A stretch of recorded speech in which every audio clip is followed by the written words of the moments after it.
Welcome student, polytechnic engineering diploma first year first semester. तो student, हम आपको engineering drawing का सब्जेक्ट पढ़ा रहे हैं और इसके बारे में हम काफ़ी आपको जो बेसिक नॉलेज है लगातार उसके लेक्चर हम ले रहे हैं, ताकि जब आपकी फाउंडेशन ठीक हो जाएगी तभी आप सिलेबस के अकॉर्डिंग काम करेंगे।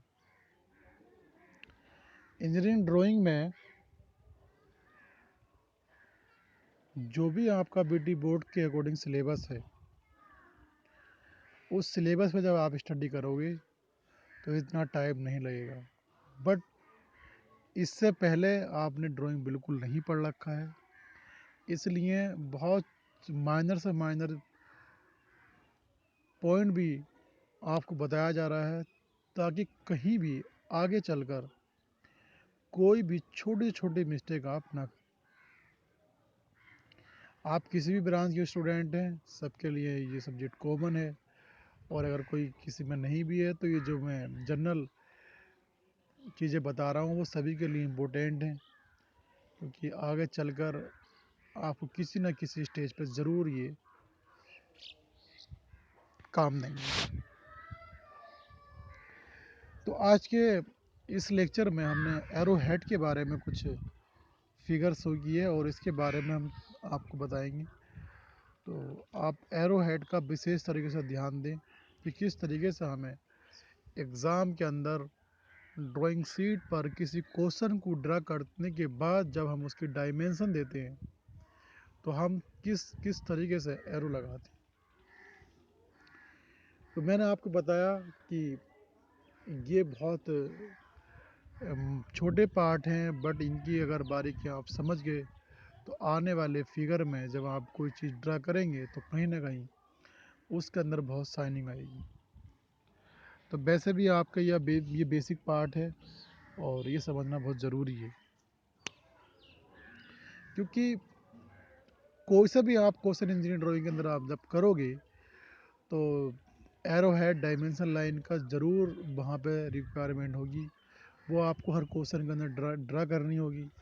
अगर आप यहाँ पे अच्छी तरीके से कमांड एरो की कर लेते हैं तो आगे चलकर जो फिगर है हम वो फिर उस फिगर पे ही कंसंट्रेट करेंगे, ना कि एरो हेड पर। एरो हेड को तो हम एरो हेड के रूल के अकॉर्डिंग फॉलो करेंगे, वो हम पहले ही जान चुके हैं होंगे।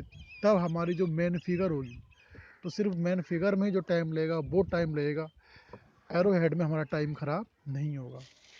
अगर आपसे एरो हेड भी नहीं आता है और फिगर आप ड्रा करते हो तो कहीं ना कहीं ये हमारे लिए बहुत बड़ा बिग पॉइंट रहेगा, क्योंकि हम ड्रा तो फिगर कर रहे हैं और इसकी डायमेंशनिंग शो करने के लिए हमें एरो हेड भी लगाना है। तो हम यहाँ पे एरो हेड में इतना टाइम ख़राब ना करें, या फिर हम मेंटली डिस्टर्ब ना हो, या हमें थोड़ा ओडपन ना लगे। ये हमारी फ्लो में आ जाना चाहिए कि हमें एरो हेड कैसे लगाना है, कहाँ कहाँ कितनी पेंसिलों का हमें यूज़ करना है। तो जब आप जितनी ज़्यादा प्रैक्टिस करोगे उतना ही आप फ्लो में आओगे। मेरे लेक्चर सुना देने से, आपके समझ लेने से अभी हम इंजीनियरिंग ड्राइंग में कामयाब नहीं हैं, क्योंकि जब तक आप इसको प्रैक्टिस नहीं करोगे तब तक सब चीज़ें बेकार हैं। सिर्फ आपको लेक्चर ले लेना ये ज़रूरी है कि हाँ, कि किस पार्ट्स को हम क्या क्या बोलते हैं, इसलिए उसको हम कैसे ड्रा करेंगे। आपके लिए समझने के बाद सबसे बड़ी जिम्मेदारी ये है कि अगला लेक्चर तभी देखें जब आप पहले लेक्चर की सही तरीके से ड्राइंग शीट पर डिज़ाइनिंग कर लें, क्योंकि प्रैक्टिस बहुत ज़रूरी है। प्रैक्टिस के बिना आप इसमें इनकम्प्लीट हैं। किसी अदरवाइज सब्जेक्ट, थ्योरेटिकल सब्जेक्ट अगर है तो ठीक है, मैं जब पढ़ाया आपने समझा, आपने रट लिया, तो वो आप एग्ज़ाम में अच्छे मार्क्स ला सकते हैं। बट यहाँ पे आपको समझने के साथ साथ एक उसकी कलाकारी करनी है, उसकी प्रैक्टिस करके उसको सही रूप में, उसको सही रंग देना है।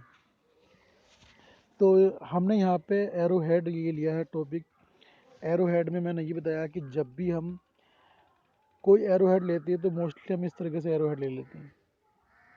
जब हम फिल्म में होते हैं तो हम इस तरीके से एरो हेड ले लेते हैं। आपने देखा होगा बहुत जगहों पर, अगर आप रोड पर चलते हो तो रोड पर भी हमारे एरो हेड, इधर ये रोड जा रही है सपोज, तो वो एरो इस तरह से लगाए थे कि हमें इधर की ओर जाना है। कुछ जगह रोड कटी हुई होती है तो हमें वहाँ पे कहता है कि हमें इस डायरेक्शन में जाना है।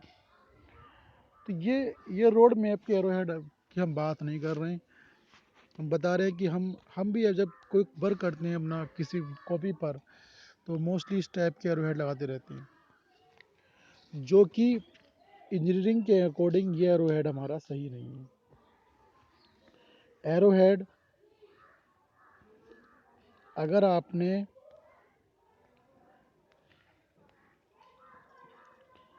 सपोज करो, अगर आपने कोई लाइन ड्रा की, ठीक, इस लाइन की सबसे लास्ट स्टेज हमारी ये वाली है। अब हमें पता है कि ये लाइन इससे आगे नहीं जा रही है, तो अब हम यहाँ पे क्या करेंगे, हम यहाँ पे इसकी नोक पर रख के ग्रीन वाले को ऊपर की ओर ले गए, यहाँ से नीचे की ओर ले गए। तो हमने देखा इसकी नोक उतनी रहेगी जितनी पेंसिल की मोटाई है। यहाँ पे भी हमने क्या करा, इस टाइप से कर दिया, तो इसकी नोक वही रखी जो पेंसिल की मोटाई है। अब क्या है, 3 पेंसिलों का यूज़ हो गया, यहाँ पे हमारा 3 का हो गया। ये हमने अगर देखा, ये हमारे पास HB, या मान लीजिएगा 2B, ये हमारे पास HB, और ये हमारे पास 2H। तो अलग अलग कॉम्बिनेशन हो गया। तो एरो हेड के लिए ये ज़रूरी है कि एरो हेड में जब आप एरो हेड बनाएं, कोई भी आपने लाइन ली, इस लाइन की जो मोटाई है वो 1 mm, 1 mm। अब मुझे एरो हेड यहाँ तक लेना है, तो मुझे चाहिए कि इसकी 1 mm की हाइट ऊपर जाए लाइन की, ये भी हमारे पास 1 mm रहे, और नीचे वाला जो है हमारे पास ये भी हमारा 1 mm रहे। ये हमारी एक्सटेंशन लाइन है। अब हम इसको इस पे ला के इस पे ला के, तो ये हमारा एरो बना, जो काफ़ी मोटा बन गया। अब मैंने आपको यहाँ पे एक चीज़ बताई थी, अगर आपको याद हो, कि एरो का जो रेशियो होता है, अब जैसे मैंने बताया यहाँ पे ये भी 1 का है और ये भी 1 का है, और ये वाली जो लाइन है ये भी हमारे पास 1 mm की। जब एक 1 mm की लाइन ये है, तो इसके यूपर जब हम 1 mm की रखेंगे तो कोई भी स्पेस इस टाइप से नहीं आ सकता, वो सिर्फ इस पे ही लग जाएगा, यूं करके। नीचे भी 1 mm था, तो ये नीचे की ओर 1 mm हो जाएगा। तो इसमें मेन बात यह है कि हमें जो नोक देनी है, इस नोक की जो मोटाई है वो 1 mm ही हो, और यहाँ की जो मोटाई हो जो हमने ये ली है वो हमारी 3 mm, इस पूरी की 3 mm, इसकी 1 mm। तो एरो हेड का जो रेशियो होता है वो 1:3 का होता है। 1 का मतलब सिर्फ ये है कि जो हमारे पास एक्सटेंशन लाइन के पास में हम नोक लगाते हैं तो इसकी 1 मोटाई है, और यहाँ से ये जो हम इधर को लेते हैं, एरो की मोटाई लेते हैं, जो कौन लेते हैं, यहाँ पे हमारी 3। तो मैं समझता हूँ कि शायद आपको समझ में आ गई हो बात, कि हमें एरो हेड में इस टाइप से कोई भी एरो नहीं लगाना। अगर आप इसका रिलेशन देखोगे तो यहाँ पे एक मोटाई 2 3 4 5 6 अलग बात आएगी, तो 6 ऊपर आ जाएंगी, तो कहीं ना कहीं 1/12 का हो गया। 1/12 मीन्स यहाँ पे हमारा 1 थिकनेस अगर है नोप की, तो यहाँ पे तो कम से कम 12 की हो गई। तो 1/12 आप खुद समझ सकते हो कि 1/12 अगर है तो ये बहुत ज़्यादा ख़राब रेशियो हो गया। हमें एरोहेड में जो रेशियो रखना है वो हमें हमेशा 1:3 का ही रेशियो रखना है।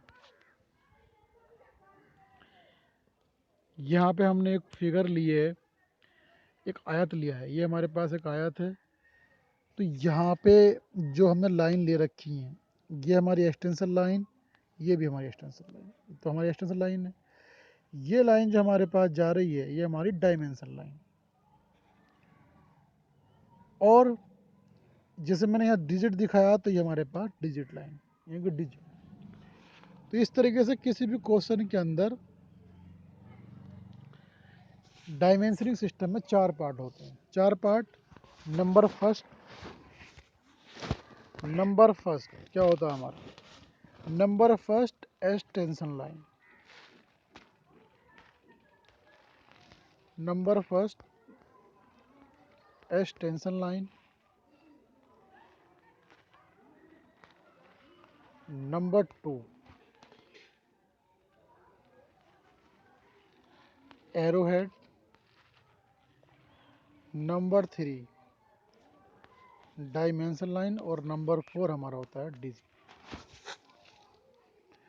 तो ये 4 पार्ट होते हैं। जब हम किसी फिगर को शो करते हैं ड्राइंग शीट पर, और ड्राइंग शीट की उस फिगर के जब हम मेजरमेंट को शो करते हैं डायमेंशनिंग सिस्टम से, तो उसमें 4 पार्ट होते हैं: extension line, dimension line, digit और extension line, dimension line, digit और एरोहेड। 4 पार्ट होते हैं। तो इन चारों पार्टों को हम कहीं ना कहीं 3 पेंसिल के जरिए बनाते हैं। एक्सटेंशन लाइन हमने कहाँ से ली? 2S से। एक्सटेंशन लाइन चाहे 2S से ले लें आप, 2B से ले लें, कोई दिक्कत नहीं है। डायमेंशन लाइन 2B से ली। और एरोहेड हम हमेशा कैसे बनाते हैं? HB से लेते हैं। एरोहेड HB से लेते हैं। और डिजिट जो लेते हैं वो भी हम HB से लेते हैं। तो एरोहेड और डिजिट हम HB से शो करेंगे, और डायमेंशन लाइन 2B से, और एक्सटेंशन लाइन हम 2S से लेते हैं। एक्सटेंशन लाइन जब भी हम खींचते हैं वो कभी भी फिगर को टच नहीं करती है। आप ये मानिएगा जो हमारी मेन आकृति है, जो मेन फिगर है, तो उसके अंदर करंट फ्लो हो रहा है, अगर मैं एक्सटेंशन लाइन उसे कनेक्ट कर दूंगा तो हमारी फिगर जल कर राख हो जाएगी। इसलिए आप इसको समझें कि हमें जब भी कोई एक्सटेंशन लाइन लेनी है तो मेन फिगर को वो टच ना करे। जैसे मैंने यहाँ ले रखा, वो मेन फिगर को टच नहीं करेगी। तो जब भी हमें कोई लाइन लेनी है वो मेन फिगर को टच नहीं करे, एक्सटेंशन लाइन। और बाकी जो फॉर्मेट है वो हमारा इस तरीके से होना चाहिए। तो यहाँ पे एक्सटेंशन लाइन देख लीजिएगा। अब एक्सटेंशन लाइन हमने बताया कि जब जहाँ पर रेखाओं की अंतिम स्टेज होती है तो वो हमारी एक्सटेंशन लाइन होती है। अब एक सबसे बड़ा पॉइंट ये है कि जब हम एरोहेड बनाते हैं, सपोज मैंने ये एरोहेड लिया, जब मैं एरोहेड लूँगा, ये इसकी एक्सटेंशन लाइन है, मैंने यहाँ तक लिया, अब मैं इसको यूँ कर दिया, सॉरी यहाँ नहीं बन पा रहा, यहाँ बनाता हूँ। मैंने ये लाइन ली और मुझे यहाँ तक वो लेना मोटाई इसकी, तो मैं इसको यूँ ले गया,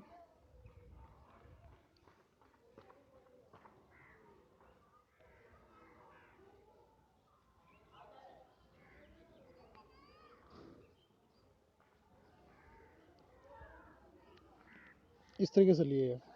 तो मेरी यहाँ से लेके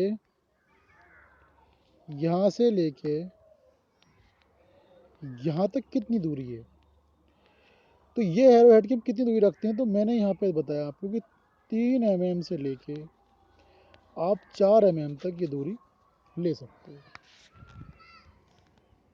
तो ये हमें कोई मेजरमेंट नहीं करना है इसका, बस आप अपने आप ही जो एरोहेड का जो हमारा हेड है, एरोहेड का जो हेड है, हेड कौन सा है? अगर मैं एरो बना रहा हूँ यहाँ से, तो ये मेरा हेड है, मैंने ये हेड लिया और मैं इस तरीके से लेकर चला, इसको यूँ कर, तो इसमें मेरा ये हेड है पिछला वाला, तो ये मेरा हेड कहलाएगा।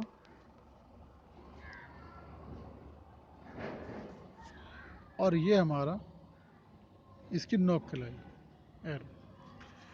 तो इस एरो हेड में क्या करते हैं, इस एरो हेड में की जो लंबाई लेते हैं वो 3 से 4 mm तक ले लेते हैं। और एरो हेड का जो रेशियो मैंने बताया आपको, एरो हेड का जो रेशियो लेना होता है हमको वो 1:3 का लेना होता है। तो 1:3 मीन्स कि जब हमारे पास कोई लाइन है ये करके और मुझे यहाँ पे एरो हेड लेना, तो ये हेड हुआ और ये इसकी नो हुई। फिर मैं इसको यूं करके मिला रहा हूँ।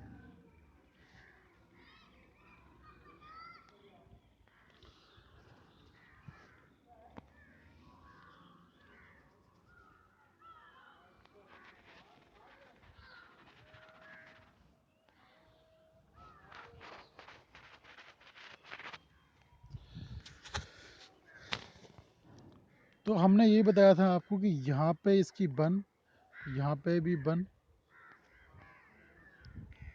और ये भी बन, तब जाकर ये हेड 3 का बना और ये बन का हो। तो 3 और बन का तब इस तरीके से रेशियो बना, इसलिए 1:3 का रेशियो हो और जो है एरो हेड की लंबाई हो वो 3 से 4 mm ले सकते हैं। तो ये स्टूडेंट हर फिगर में आपको होगा, आप कोई से फिगर बनाओगे तो हर जगह आपको डायमेंशन ज़रूर लिखनी पड़ेंगे। जब डायमेंशन लिखोगे, ड्रा करोगे, तो इन चीज़ों का आप विशेष ध्यान रखोगे कि हमें किस किस पेंसिल का कहाँ कहाँ पे वर्क करना है, एरो हेड की लेंथ कितनी लेनी है, मोटाई उसका हेड का कितना लेना है, एरो का जो पॉइंट है वो हमें कितने mm का लेना है। अब mm की बात करता हूँ, 1 mm, तो 1 mm हमें मेजर नहीं करना, सिर्फ मान लेना है कि हमारी पेंसिल की नोक इतनी बारीक होगी, 1 mm की मोटाई हो। पेंसिल जब भी हम छीलें तो हमें लगे ये मेरे पास पेंसिल है, तो इसकी जो मैं नोक बनाऊँ वो हिसाब से लेके चलूँगी ताकि वो 1 mm की रहे। ये हमारी पेंसिल हो गई।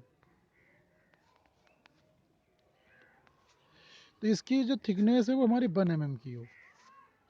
तो जो हम एरो हेड में बता रहे हैं 1:3 का, तो वो अंडरस्टूड हो जाएगा कि हाँ हमने 1:3 का रेशियो ले रखा है। तो 1:3 का रेशियो हम अपने अंदाज से ही पेंसिल की मोटाई से मान लेंगे, इसका हम मेजरमेंट नहीं करेंगे। बट मैंने आपको ये बताया है कि एरो हेड का जो रेशियो है वो 1:3 का होता है और एरो हेड की जो लंबाई होती है वो कहीं ना कहीं 3 या 4 mm तक की होती है।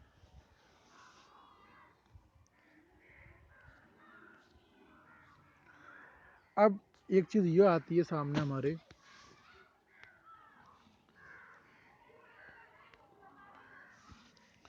कि हम अभी तक कहीं पर ही फिगर ड्रा करते तो यूँ कर देते हैं। बहुत जगह आपने देखा होगा कि हम अपने लाइन ली और इस तरीके से हमने एरो लगा दिया, यूँ एरो करके एरो लगा दिया। तो एरो में प्रॉब्लम बहुत ज़्यादा आती है। अब जब भी आप कहीं पर वर्क कर रहे हैं थ्योरी पेपर में, कोई फिगर आपके पास है और आपको यहाँ पर दूरी नहीं देनी है, आप कुछ चाल लिख दोगे, सेंटीमीटर करके लिख दोगे, ठीक है वो मालूम हो जाएगा। मगर ड्राइंग में ऐसा कहीं नहीं होगा। हमने इससे पहले भी आपको बताया था कि यूनी डायरेक्शनल और एलएनजी सिस्टम बताया था।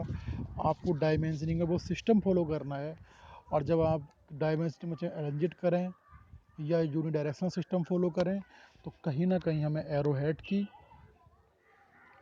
और एक्सटेंशन डायमेंशन लाइनों की रिक्वायरमेंट पड़ती है। तो उसके जो बेसिक मैंने बताए हैं आपको उसी के अकॉर्डिंग फॉलो करने। जब आप एरो हेड कम से कम 400-500 एरो हेड डिज़ाइन कर लेंगी, तब जाके आपकी हाथ में शाइनिंग आएगी कि आप इस तरीके से एरो हेड बना पाएँ। क्योंकि इसमें शाइनिंग आसान नहीं होती है लानी। अब ये मैंने एरो हेड बनाया तो कहीं ना कहीं मुझे मालूम हुआ ये 1 और ये 1, ये 1 और ये 1, तब ये बना 3। तो इस तरीके के शाइनिंग लाने के लिए आपको कम से कम 400-500 एरो हेड बनाओगे। तो ये एक सिंपल सी बात है कि जब आप 2-4 फिगर ड्रा करोगे तो हर फिगर में आपको 6-7 एरो बनाने पड़ते हैं। तो इस तरीके से आप अगर 25-30 क्वेश्चन ड्रा करें तो 300-400 एरो हेड तो आप कंपलसरी है। तो जब आप इतने सारे एरो हेड बना लोगे तो एग्ज़ाम टाइम में जब आप ड्राइंग शीट पर वर्क करोगे तो वहाँ पर एरो हेड बनाने में आपको प्रॉब्लम नहीं आएगी। तो इसलिए आप छोटी छोटी इन बारीकियों को समझ के ही आगे चल के वर्क करेंगे। कहीं ना कहीं आपकी ड्राइंग शीट बहुत इफ़ेक्टिव हो जाएगी और जो आपका सिलेबस है जब उसके अकॉर्डिंग जब हम क्वेश्चन करेंगे तो सिर्फ हम क्वेश्चन पर ही कंसंट्रेट करेंगे। उसके लिए यूज़ होने वाली गाइडलाइंस, सपोर्टिंग लाइंस या बहुत सारी डायमेंशन लाइन वो हम पहले से ही ऑलरेडी जान चुके हैं, तो हम उसको किसी भी क्वेश्चन में सही तरीके से फॉलो करेंगे। तो ये चीज़ें मुझे बार बार बतानी पड़ रही हैं क्योंकि आपके लिए ये आपकी इंजीनियरिंग का ये वो सब्जेक्ट है जो आपने लाइफ में अभी पहले शायद नहीं पढ़ा है। क्योंकि आप फिजिक्स पढ़ें, केमिस्ट्री पढ़ें या मैथमेटिक्स पढ़ें तो ये आपने क्लास 2 से पढ़ते चले आ रहे हैं। आप हाई स्कूल पास किए हैं तो कहीं ना कहीं आपने मैथमेटिक्स, फिजिक्स, केमिस्ट्री पढ़ रखा है। इंटर पास किए हैं तो आपने मैथमेटिक्स और भी गहराई से पढ़ रखा है। अब जब आप इंजीनियरिंग में आए हैं तो आप सब कुछ समझ चुके होंगे कि इंजीनियरिंग में अगर आप देखें तो आपका मैथमेटिक्स थोड़ा एडवांस होगा। तो हमारी पहले से फाउंडेशन रेडी है। अगर किसी के इंटर में अच्छे मार्क्स हैं मैथमेटिक्स में तो इंजीनियरिंग का जो बीटी बोर्ड का मैथमेटिक्स का सिलेबस है बस थोड़ा चेंज है, तो वो आप उस पर ट्रैक ले सकते हैं। फिजिक्स है तो फिजिक्स पे भी आप कमांड कर सकते हैं। केमिस्ट्री उससे भी पढ़ सकते हैं क्योंकि ऑलरेडी आपने पढ़ रखी है। और किसी की ये चीज़ें वीक हैं तो फिर उनको बहुत ज़्यादा मेहनत करनी पड़ेगी। तो ये तो सिंपल सी बात है कि आप सब लोग टेस्ट क्वालिफाई करके आए हैं तो कहीं ना कहीं फिजिक्स, केमिस्ट्री में तो आपका काफ़ी हद तक बेहतर होगा। तो जब जब फिजिक्स, केमिस्ट्री में तो आपका काफ़ी बेहतर होगा। सपोज करो फिजिक्स, केमिस्ट्री, मैथ जब आपका बेहतर है कहीं ना कहीं तभी आपने टेस्ट क्वालिफाई किया। अब टेस्ट क्वालिफाई किया है तो अब ये जो सिलेबस में अब आप फिजिक्स पढ़ लें कहीं ना कहीं आपसे आधी फिजिक्स पहले से ही आती है, केमिस्ट्री पहले से ही आती है, मैथ पहले से ही आता है। बस सिलेबस थोड़ा चेंज है तो थोड़ा एडवांस है तो उसको हमें स्टडी करना है। मगर अब आप इंजीनियरिंग ड्राइंग में अगर आप यहाँ पर आए हैं तो बहुत से स्टूडेंट ऐसे हैं कि इन्होंने इंजीनियरिंग ड्राइंग पहले से नहीं पढ़ा है और किसी ने ड्राइंग 10th क्लास में पढ़ा भी है तो वो ड्राइंग उसने सिर्फ सिर्फ और सिर्फ एक दृश्य ड्राइंग पढ़ा है, टेक्निकल ड्राइंग बहुत कम पढ़ा है। तो ये मेरा आकलन है कि आप में से टेक्निकल ड्राइंग बहुत कम पढ़ी होगी और जिन्होंने दृश्य ड्राइंग पढ़ी है तो उसका इस ड्राइंग से इतना रिलेशन नहीं है। तो इसीलिए मोस्टली आप सभी लोग के लिए ये सब्जेक्ट बिल्कुल नया है, इतना डिफ़िकल्ट नहीं है।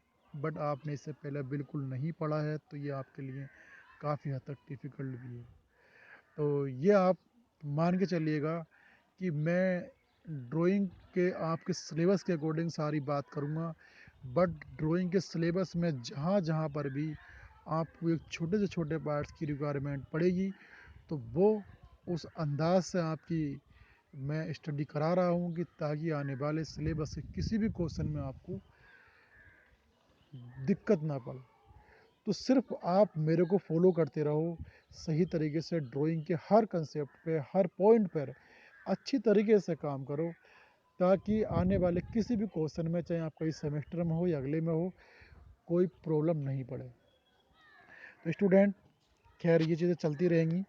तो ज़्यादा स्पीच ना करते हुए मैं आपसे यही कहना चाहूँगा कि आप इन पेंसिलों की इम्पोर्टेंस समझें। जो मैंने एरो हेड बताया आप इस एरो हेड का समझें, एक्सटेंशन लाइन को समझें और इनके अंदर जो पेंसिलों का मैंने वर्क बताया उस कॉम्बिनेशन को भी अपनी हर सीट पर शो करते रहें। तो रियल वर्क जैसे मैंने बताया कि एच बी जो हमारा है जो बिल्कुल मेन रियल वर्क कर दिखाते हैं, जो हालांकि रियल वर्क सारा ही वर्क है बट जहाँ पर हमें किसी चीज़ को पॉइंट करना है तो हम एच बी सी करते हैं। 2H अक्सर हम सपोर्टिंग लाइन के रूप में और 2B हम गाइड लाइन के रूप में यूज करते रहते हैं। तो स्टूडेंट याद रहे कि हम इन पेंसिलों को यहाँ पे मैंने 2B यहाँ लिखना है मेरे को, 2B एच गलत हो गया तो ये 2H 2B। तो H be real work, 2B 2H guide line यानी कि सपोर्ट लाइन हम 2B से करते हैं और प्रोजेक्शन लाइन हम 2H से करते हैं। तो इन पेंसिलों को आप सही तरीके से कॉम्बिनेशन करेंगे तो कहीं ना कहीं आप एक इंजीनियरिंग ड्राइंग के एक सही तरीके से पैरामीटर को फॉलो करेंगे। तो स्टूडेंट, इस लेक्चर में इतना ही। आपको मैंने आज एरोहेड के बारे में काफ़ी हद तक बताया, इससे पहले लेक्चर में मैंने पेंसिल के बारे में बताया। तो आप इनको सही तरीके से फॉलो करें, और जो जो नीड हमारी पेंसिल की है मार्केट से परचेज़ करने की, तो वो हम अच्छी कंपनी की सही सी पेंसिल लेके अपने ज्योमेट्री बॉक्स पर रखें, ताकि जब भी कोई हम क्वेश्चन ड्राइंग शीट पर ड्रा करें तो हमारे पास किसी भी चीज़ की प्रॉब्लम ना हो।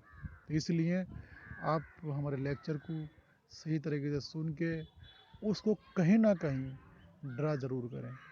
तो थैंक यू क्लास, आज के इस लेक्चर में इतना ही। Thank you.